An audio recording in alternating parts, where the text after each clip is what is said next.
Chez Rousseau, il y a la jeunesse, ça revient beaucoup. Il s'intéresse beaucoup donc à l'éducation, à la pédagogie, à l'enfance.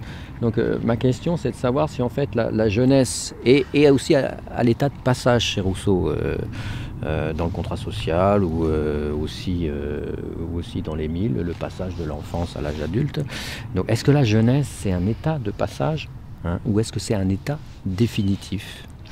J comme jeunesse. C'est joli comme question. Tout à l'heure, j'ai dit que le philosophe était celui qui boitait toujours parce qu'il n'a jamais tout à fait réglé ses problèmes avec la collectivité qui l'entoure, dans la mesure où elle ne les a pas réglés avec elle-même. Et donc c'est comme s'il n'était pas tout à fait né. C'est pas qu'il soit non né, comme disent les bouddhistes, ni non plus né à 100%, il est à moitié né. C'est un peu le même rapport que Rousseau a à la jeunesse. D'accord ? Et c'est curieux parce que je commence à répondre à ta question, peut-être par les toutes dernières lignes de sa dernière œuvre, où il ne parle pas de la jeunesse, mais des avanies de l'âge et de la vieillesse. Quand il essaie de se rappeler des souvenirs de l'île Saint-Pierre, il dit j'ai du mal parce que, français familier, mes ménages ne sont plus ce qu'elles étaient, je vieillis, j'ai des dysfonctionnements, on dirait aujourd'hui. Et il ajoute cette phrase admirable, hélas, c'est lorsqu'on est prêt de quitter sa dépouille qu'on en est le plus offusqué. Donc c'est pas un hommage à la vieillesse, il déplore ces effets-là. Mais il n'y a pas non plus l'exaltation de la jeunesse. Il n'y a jamais de jeunisme chez Rousseau. Voilà, jamais. Au contraire, il détestait ça. Parce que, et je vais revenir à Antigone ici, c'est curieux comme tout ça se tient. Parce que c'est un effet des classes dominantes de mettre toujours en valeur le jeune, dans le sens du jeunisme bien sûr, hein, je veux dire.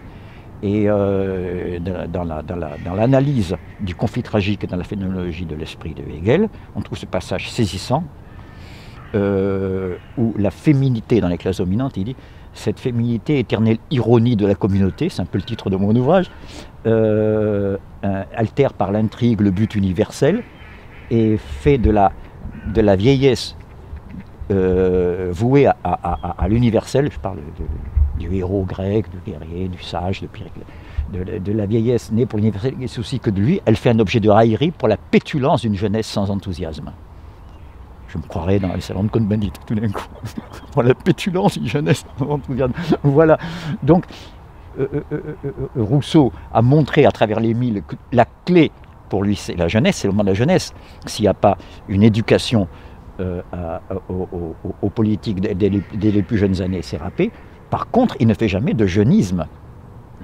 Mais ce qui est sûr, c'est que son côté attaché aux passions, à UX bien sûr, aux passions, fait que, comme tu dis, il est jeune jusqu'à la fin de sa vie. On ne trouve jamais chez lui cette résignation, même qu'on peut saluer, hein, qu'il peut y avoir chez un Montaigne, ou etc., de la dernière partie de la vie. Hein, il reste aussi prêt à s'enflammer comme un adolescent, je vais dire, dans les rêveries, à la fin de sa vie, que lorsqu'il était gamin à Genève. Mais il n'est pas dupe non plus quand, par exemple, il parle de la jeunesse du monde. Il sait qu'on n'y reviendra pas, mais pourtant il porte un regard. Non, il n'y a pas de retour en arrière, tout à fait.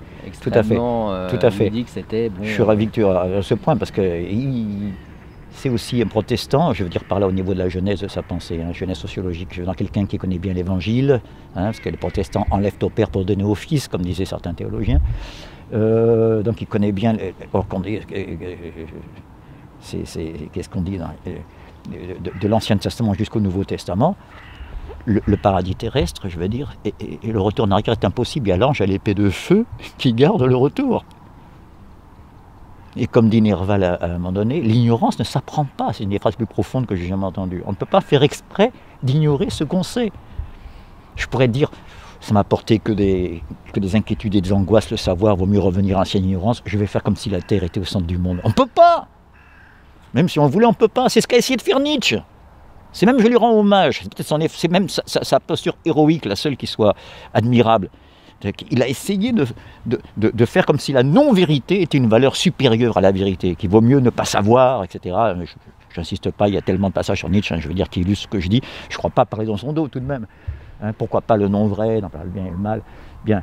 Ou bien quand il cite le faune, là, les Martias, hein, qui a été pourchassé par le roi Midas toute la journée pour savoir, puisque c'est un être semi-divin, le faune, le secret de notre condition. Et à un moment donné, le faune se retourne et dit « Tu veux savoir, malheureux, le secret le plus important, c'est que pour l'homme, il vaut mieux n'être jamais né. Ou si c'est trop tard et qu'il est né, il vaut mieux qu'il meure aussitôt. » C'est ça la pensée Nietzsche, un pessimisme tragique fondamental. D'accord ? Donc, à quoi ça sert la philosophie, la sagesse, si c'est pour savoir ce qui est insupportable? On retrouve un peu Pascal, soyez en passant, hein, l'angoisse de se trouver face à face avec soi-même. Seulement, dit Nerval, on n'a pas le choix. L'ignorance, ça ne s'apprend pas. Et Rousseau est le premier à dire ça. Il faut faire avec. Et pour illustrer ce propos, tu fais bien de le ressortir, il y a un texte, un des moins commentés de Rousseau, un des moins connus et pour cause. Il somnolait dans les manuscrits douteux, il a été réédité qu'en 1972. C'est la fameuse lettre sur la vertu. Je la recommande à tous ceux qui sont tentés de faire de Rousseau un naturaliste. Il y a quelque part même un long laïus, où il fait une prosopopée, comme on dit à l'époque, hein, où c'est l'État qui parle à l'individu, qui dit voilà tout ce que vous me devez sur des millénaires. Tout ce que vous me devez, tout ce que je vous ai apporté en matière de matériel, sentimental, psychique, intellectuel. Donc vous avez le droit de rompre le contrat, voilà ce que vous me devez.